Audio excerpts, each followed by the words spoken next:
पहला लॉ क्या होता है, फर्स्ट वाला, जिसमें हम ये कहते हैं कि एंगल ऑफ इंसिडेंस आई जो होता है वो हमेशा एंगल ऑफ रिफ्लेक्शन के बराबर होगा। अगर आपने किसी रे को 30 डिग्री से इंसिडेंट किया है, 30 डिग्री से, तो आफ्टर रिफ्लेक्शन भी वो 30 डिग्री से वापस आएगी। अगर ये 45 से है तो ये 45 से ही आएगी। तो एंगल आई और एंगल आर आपस में क्या होता है बच्चों, बराबर होता है। पहला हमको ये लॉ का पहला लॉ हमें सिखाता है। दूसरा लॉ सिखाता है incident ray, reflected ray and normal lie on a same plane. Incident ray, reflected ray और नॉर्मल जो है तीनों एक ही प्लेन पे आपको देखने को मिलते हैं, एक ही प्लेन पे।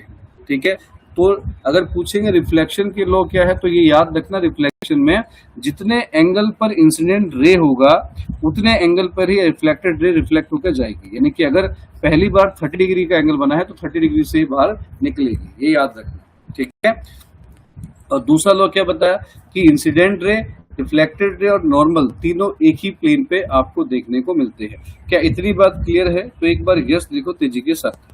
अगर इतनी बात क्लियर है तो यस लिखो, नहीं तो दोबारा रिपीट करते हैं। फटाफट बताओ भाई, अगर इतना क्लियर है तो यस लिखो, नहीं तो दोबारा रिपीट करते हैं।